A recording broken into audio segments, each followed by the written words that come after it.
Et bonjour Guillaume. Bonjour. La CFDT, premier syndicat de France dans le secteur privé. Quel enseignement à en tirer? Déjà, on va relativiser un petit peu ce que disait ce matin Laurent Berger, numéro 1 de la CFDT. Alors, il parlait de séisme. Séisme, peut-être pas, parce que c'est dans le privé que la CFDT devient leader. Si vous ajoutez les voix du public et du privé, c'est la CGT qui reste devant.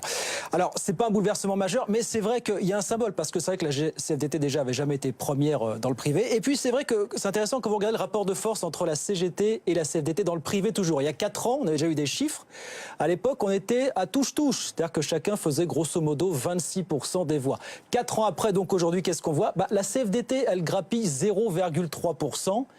La CGT, par contre, elle recule de 2 points. Ça veut dire quoi? C'est-à-dire que globalement, c'est plus une défaite de la CGT qu'une large victoire de la CFDT, finalement. Il y a quand même l'idée que le syndicalisme évolue un peu en France. Oui, non, quand même, il y a un message qui est de dire, effectivement, en France, on est en train d'évoluer vers un syndicalisme. Alors, un syndicalisme qui est davantage un syndicalisme de négociation, de compromis, d'accord, parfois comme l'incarne la CFDT depuis des années, plus qu'un syndicalisme de contestation, de barricade, pour dire franchement, comme l'illustrent encore les dirigeants de la CGT. Et ça, regardez par exemple ce qui s'est passé l'année dernière sur la loi travail, ça illustre tout à fait ça. C'est-à-dire que vous aviez d'un côté la CGT qui a organisé quoi? Peut-être 15 manifestations entre le printemps et l'été contre la loi travail, et la CFDT qui a dit franchement, on accepte de discuter sur certains points clés. Donc là, vraiment, on a vu que la divergence était forte entre les deux syndicats. Est-ce qu'on peut dire finalement que c'est la vision de la CFDT qui gagne du terrain? Oui, quand même, parce que c'est l'idée que, du côté de la CFDT, c'est l'idée qu'on est syndicaliste, donc on doit aider les salariés, on doit les protéger au maximum, mais qu'on peut pas ou qu'on peut plus, comme par le passé, faire complètement abstraction de ce qui nous entoure, le chômage, les déficits, la dette, la situation dans les entreprises.